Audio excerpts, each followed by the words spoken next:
देखिए या तो सिर्फ ये मसले यहाँ पे होते ना तो हम कहते हैं जी कि सिर्फ ये यूनिकली पाकिस्तानी मसले हैं, बट ऐसा तो नहीं है।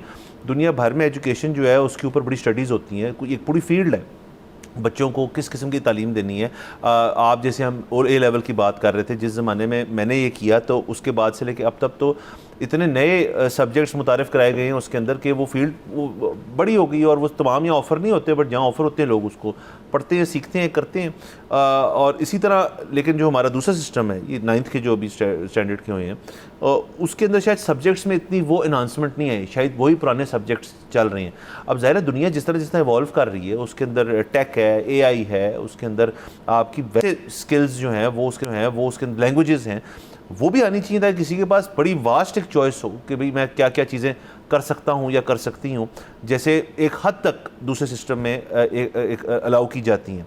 लेकिन ये सारा कुछ भी हो जाए तो सर जो यूनिवर्सिटियों का एक मसला है ना कि दाखिला अगर आपने अब्रॉड, देखिए यहाँ तो बड़ा कम एक ख़ास तबका वो अफोर्ड करता है बाहर जाने के लिए। लेकिन सर उस दिन किसी से बात हो रही थी जो इस काम से मुंसलिक हैं, उन्होंने समझाई मुझे एक बात कि जो आईवी लीग्स है ना, आईवी लीग में अब जो मॉनेटरी आपकी वैल्यू है ना कि आप कितने पैसे रखते हैं, वो उनके लिए इतनी मैटर नहीं करती। आईवी लीग में मैटर करती है अब स्टोरी, आप किस इलाके के हैं, आपका बैकग्राउंड, आपकी फैमिली कैसी है, आपकी स्ट्रगल क्या थी, आपने एंट्रेंस एग्जाम में जो पेपर लिख के भेजा, अपनी पर्सनल स्टेटमेंट, उसके अंदर आपका क्या जर्नी क्या है आपकी, आईवी लीग में इस तरह मिलती है आपको। और आईवी लीग के बाद जो टॉप टियर यूनिवर्सिटीज़ है उधर भी इस किस्म का निज़ाम है। सो ये ग्रेड्स वाली बात जो है ना, ये अब एक हिस्सा है बहुत अच्छी आला तालीम यूनिवर्सिटी में दाखिले लेने की। उसके बाद आपकी स्पोर्ट्स एक्टिविटीज़ क्या हैं, एक्स्ट्रा करिकुलर्स क्या हैं, आपके एज अ पैकेज आप किस किस्म के स्टूडेंट हैं, क्योंकि वो अब मांगते हैं कि जी आप यहाँ आएंगे ना, पढ़ा तो हम आपको देंगे, आप हमें क्या दे के जा रहे हैं इस दौरान। शायद बहुत ज़बरदस्त को स्पोर्ट्समैन हो, उसको स्कॉलरशिप मिल जाए।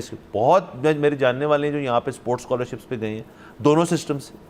तो ये सारा कुछ जो है ना दुनिया के अंदर तब्दील हो गया है। वो जो है ना जी कि मेरे 27 ए आए हैं ए लेवल में या ओ लेवल में 15 आए जो भी, तो इस बेसिस से मुझे दाखिला दे दें जहाँ मेरा मैं उंगली रखूँ जिस, अब ऐसे नहीं होता। बिल्कुल, देखिए और जो आपने कहा ना कि वहाँ पे स्पोर्ट्स वाला जाके शायद उनको कोई मेडल ले देगा, उसके अलावा वो कोई भी मेडल ना लेके आए, वो चाहे एकेडमिकली भी कुछ ना करे, लेकिन अगर वो एक हार्ड एरिया से आया हुआ है, उसकी अगर इस तरह की स्टोरी है तो वो डाइवर्सिटी दे रहा है वहाँ पे बैठे हुए उनके बच्चों को, तो उनका एक एक्सपीरियंस ही चेंज हो गया ज़िंदगी का। सो उन्होंने कितना सीखा। दूसरी चीज़, आप आज से 100-200 साल पहले चले जाएं तो बहुत यंग बच्चा मास्टर्स कर लेता था। अब जो है मतलब उस उम्र में बच्चे मैट्रिक FA कर रहे होते हैं। वो क्योंकि एजुकेशन इंडस्ट्री बन गई तो वो प्रोसेस को लंबा कर दिया गया। अब बुनियादी बात ये है कि आपके हम कितने अरसे से 2017-18 से तो बाकायदा स्मॉग पड़ रही है। बदतदरीज आपके एजुकेशनल ईयर्स जो हैं, जो डेज़ हैं ईयर में, वो कम हो रहे हैं। तो अब तो लास्ट ईयर आपने मुझे बताया था कि तकरीबन 100 दिन कम हो गए, 100 दिन कम हुए थे लास्ट। ठीक है, अच्छा करिकुलम तो फिर पूरा हो गया। यानी कि हम जो स्कूल कॉलेज बच्चे को भेजते हैं वो तो हम उसको सोशल ट्रेनिंग देने के लिए भेजते हैं। अगर मकसद पढ़ाना हो तो घर पे ट्यूटर लगवा के या यूट्यूब या खान एकेडमी टाइप कोई सब्सक्रिप्शन लेके उसको बहुत ज़्यादा बेहतर तरीके से बहुत ज़्यादा पढ़ाया जा सकता है घर बिठा के। इसी तरह मतलब आपकी जो सिलिकॉन वैली है, मुझे बताएं उसमें परसेंटेज क्या होगी ग्रेजुएट्स की? ज़्यादातर तो निकाले हुए हैं, निकरें पहन के उधर फिर रहे होते हैं। सो बुनियादी बात यह है कि हमें अपना करिकुलम दुरुस्त करने की ज़रूरत है। जिस तरह से आपने बड़ी सही निशानदेही की, हमें और सब्जेक्ट्स इंट्रोड्यूस कराने की ज़रूरत है। बिल्कुल ठीक है, इस वक्त हुकूमत में कोई सुन रहा होगा हमारा एपिसोड तो वो कहेगा कि भाई जो 78 साल से सब्जेक्ट्स आप पढ़ा रहे हो उसके टीचर आपको नहीं मिल रहे, आप कह रहे हो कि जी नए सब्जेक्ट ही लिए हैं तो कैसे हो। जी बिल्कुल आपकी बात ठीक है। मसला ये है कि हो सकता है 2 से ज़्यादा स्कूल्स आप ना बना सको जिसमें मौसीकी सब्जेक्ट हो, या 3 से ज़्यादा आप स्कूल्स ना बना सको जिसमें गेमिंग सब्जेक्ट हो या इस तरह के सब्जेक्ट।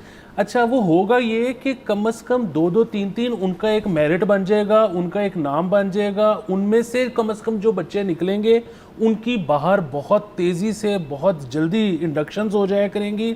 अच्छा वो यहाँ रह के एक बड़ा अजीबोगरीब इम्पैक्ट क्रिएट करेंगे। देखें ये बड़ी अच्छी सोच है कि जी हमने तमाम बच्चों को इक्वल लेवल प्लेइंग फील्ड देनी है, बहुत अच्छी सोच है।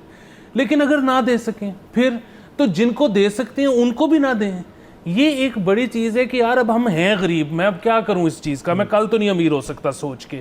अब मुझे अपने रिसोर्सेज इस तरह से मैनेज करने हैं कि चलो जितने लोगों का उसमें साथ के साथ फ़ायदा होता चला जाए बजाय कि किसी का भी ना हो, तो मैं ये एक अप्रोच लूँ। सो बुनियादी बात ये है कि रेड टेपिज्म सरकार को हटाना पड़ेगा। अगेन वो कहेगा कि यार प्राइवेट स्कूलों को हमने को मना किया है, प्राइवेट स्कूल खोल लें वो सब्जेक्ट।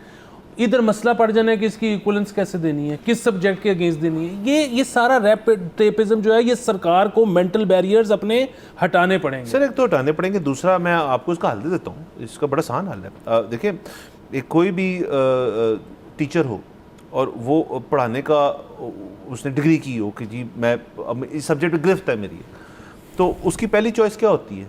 प्राइवेट सेक्टर में पढ़ाने की। वजह पैसे ज़्यादा हैं, बेनिफिट ज़्यादा हैं, जॉब सिक्योरिटी ज़्यादा है। अगर तो मैं अच्छा हूँ, मेरा नाम बन जाएगा, तो मैं पहले स्कूल में पढ़ाऊँगा, उन्हीं बच्चों को मैं कहूँगा जी कि अगर आपको एक्स्ट्रा हेल्प चाहिए ना तो मेरे पास आ जाए, मैं ट्यूशन भी पढ़ा दूँगा। ये हो रहा है, ये बड़े सालों से हो रहा है, ये हर जगह होता है, ये बात दुरुस्त है। सब्सक्राइब करें और बेल दबाएं ताकि कोई खबर रह न जाए।